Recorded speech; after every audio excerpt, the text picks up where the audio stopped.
আগামী 2026-এ কোনোভাবেই পশ্চিমবঙ্গে বিজেপিকে জায়গা দেওয়া নয়। কোনোভাবেই বিজেপি যাতে কোনো এমএলএ জিততে না পারে, এই প্রচেষ্টা সবাইকে করতে হবে। মুর্শিদাবাদের বাসিন্দা সুতি বিধানসভার ভেতরে থাকেন জুয়েল রানা, পলাশ, আরিক, এরা কাজ করতে গেছিলেন উড়িষ্যা বিজেপি শাসিত রাজ্য। এর আগেও আমরা দেখেছি অন্য ধর্মের মানুষদের এরা কিভাবে অত্যাচার করেছে।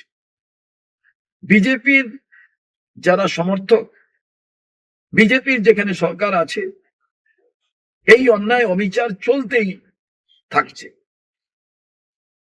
এর থেকে পরিষ্কার আগামী 2026-এ কোনোভাবেই পশ্চিমবঙ্গে বিজেপিকে জায়গা দেওয়া নয়। কোনোভাবেই বিজেপি যাতে কোনো এমএলএ জিততে না পারে, এই প্রচেষ্টা সবাইকে করতে হবে। এবং বিজেপি বৃদ্ধির কারণ তৃণমূল কংগ্রেস। সেই তৃণমূল কংগ্রেস তাকেও বাংলার শাসন ক্ষমতা থেকে সরাতে হবে, এই অঙ্গীকার করা প্রয়োজন। আরেকবার প্রমাণিত হলো বাংলায় কথা বললে এই বিজেপি তাদের বাংলাদেশি বলে প্রমাণ করাতে চাইছে। থাপ্পড় খেয়েও মহামান্য আদালতের এদের শিক্ষা হয়নি। আজকে তাই আমরা মনে করি বিজেপি বাংলা বিরোধী, বাংলা ভাষা বিরোধী। তা না হলে যে সম্পর্ক দীর্ঘদিনের বাংলা, বিহার, উড়িষ্যা আমাদের নিজেদেরই এক জায়গা বলে আমরা মনে করি, অন্য রাজ্য বলে মনেই করি না। সেই রাজ্যে কোনোদিন তো এইরকম ঘটনা ঘটতো না।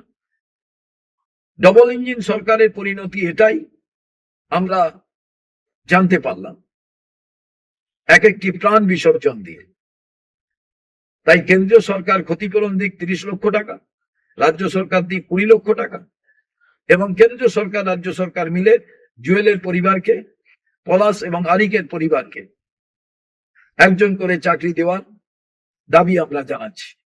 কোনোভাবেই বিজেপিকে কোনো ক্ষমতায় নয়, এই সিদ্ধান্ত আমাদের সবাইকে মেনে নিতে হবে।